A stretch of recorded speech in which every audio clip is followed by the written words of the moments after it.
welcome to the first episode of Cap's Confessional. I am Captain Comic-Con and you are the crowd.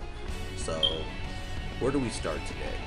I guess we could start by giving a few shout outs to everybody who sent out their questions today. Happy to have Action Chick Katrina Hill asking questions on the first ever Cap's Confessional. I'd like to give a shout out to RNA Brand and Douglas Freeman, my artist and production company, for making a lot of this possible.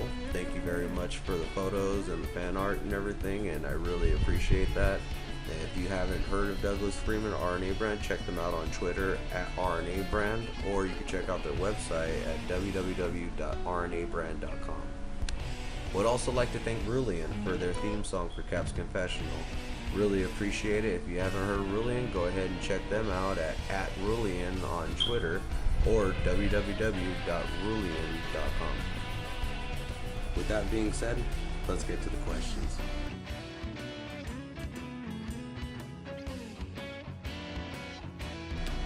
If I could feud with anybody in the WWE, past or present, it would probably be Chris Jericho, if anybody. I mean, there's nobody more charismatic or more entertaining than Chris Jericho. I mean, I know CM Punk tries to be a imitation Chris Jericho, but it doesn't really work out that way. So, yeah, it'd probably be Chris Jericho. Thanks.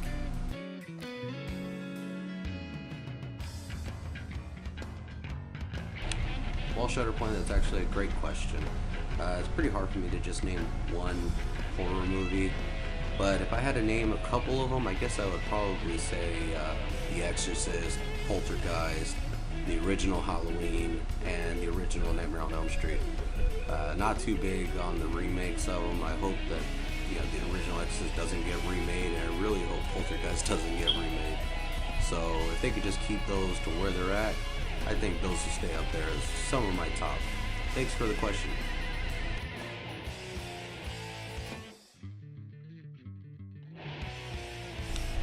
Well, Davion, I like that question.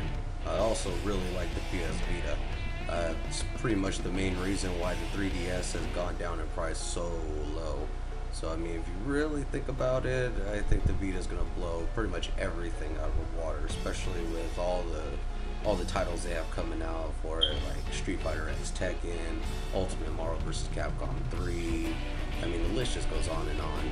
So I really recommend getting a PS Vita over any other system at this time being, even over a PS3 or an Xbox 360. I think it's portable, it's a lot more helpful, and it's not actually as expensive, so I would go with that. Thank you for the question, Davion. Hope to hear back from you. And now it's time for our special guest questions coming from the one and only Action Chick, Katrina Hill. Let's get to her questions, shall we?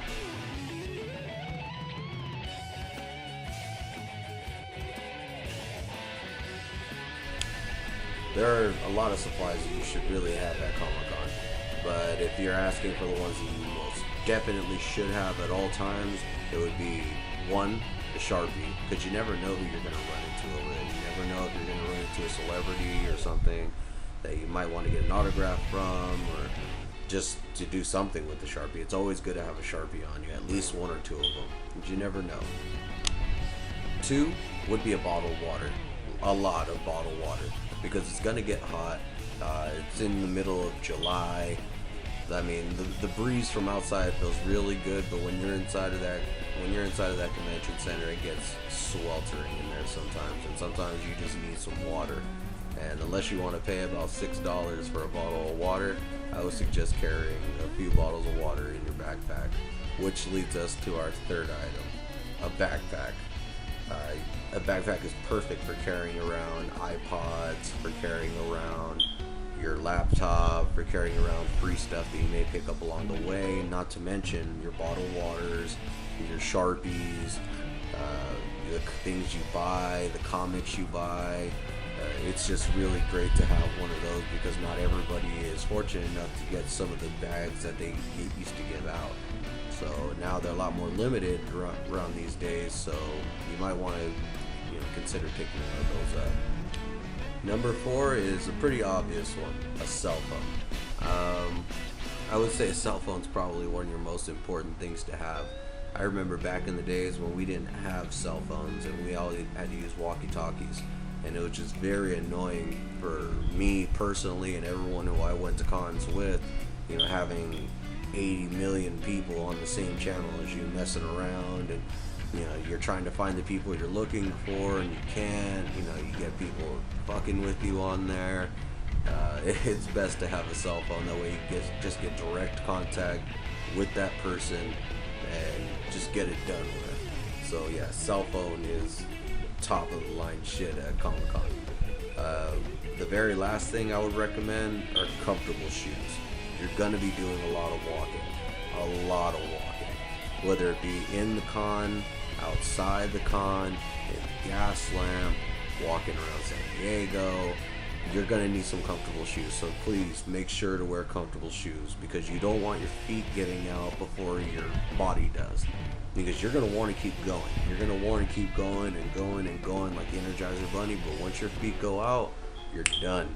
So just make sure to have comfortable shoes, a Sharpie, bottle of water, a backpack, and your cell phone.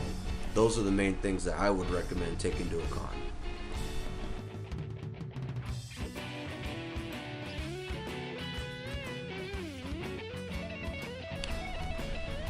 What do people do during the after hours of Comic-Con? It really all depends. It depends on if you're 21 or over, or 21 or under 21.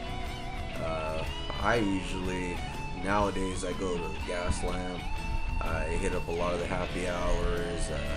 Wet Willie's is a real good one. They got really good food and good drinks, plenty strong. Let's see, if you're over 21, I recommend the gas lamp. Hitting up some of the after parties. A lot of the times, a lot of the different companies, a lot of the promoters are throwing after parties for a lot of the stuff that they have out. So it's always good to get into one of those. If you're under 21, a lot of the times you're going to end up probably watching anime upstairs in some of the anime rooms, hitting up the con suite, probably going to the mall, to the Horton Plaza, or just ending up back at the hotel room. It really all depends on how old you are or where it is that you feel comfortable at. Me, I feel comfortable at the bars. I feel comfortable pretty much anywhere in downtown San Diego, so you'll see me everywhere. And believe, you will see me everywhere this year. I will be at the different bars challenging people, and I will be there chilling with all my comics. So you guys just let me know where you'll be at, and I'll hit you guys up on Twitter and let you know where I'm at.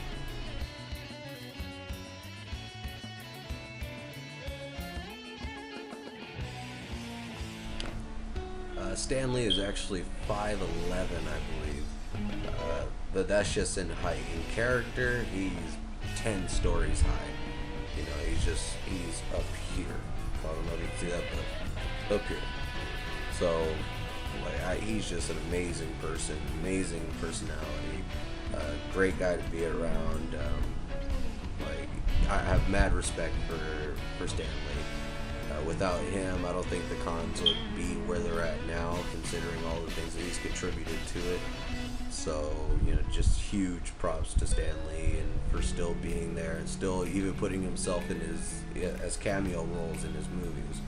He doesn't try to take the whole thing away from him, but he kind of puts like a little Alfred Hitchcock type deal into it, which I believe is awesome.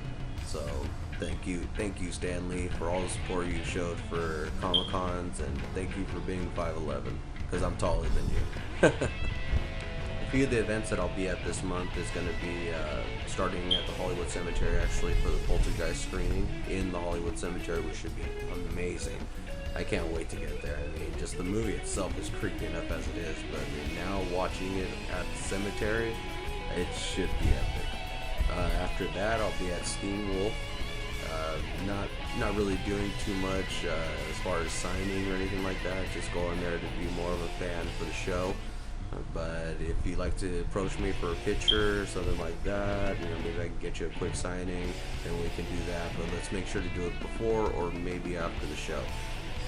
It's going to be a great event. I mean, we got Kevin Steen versus El Generico in a ladder match for the PWG title. It's going to be amazing. So if you haven't got your tickets for that yet, I believe general admission is still available for $25. The front row seats have been sold out, so get to them fast. And last but not least, in this month, I should be over there at Long Beach with Johnny Yuma. We will have a table there along with R&A Brand, which is Douglas Freeman's company and everything like that. So we should be pretty busy throughout this year. So keep following, keep sending us your questions, and we will see you at the cons. Have a good one.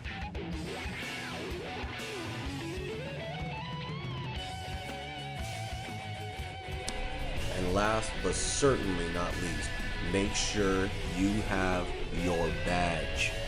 I can't stress this enough. I mean, I have actually forgotten my badge one time and had to go all the way back to the hotel just to go back into the con, and it was a shitty ass day, I'll tell you that.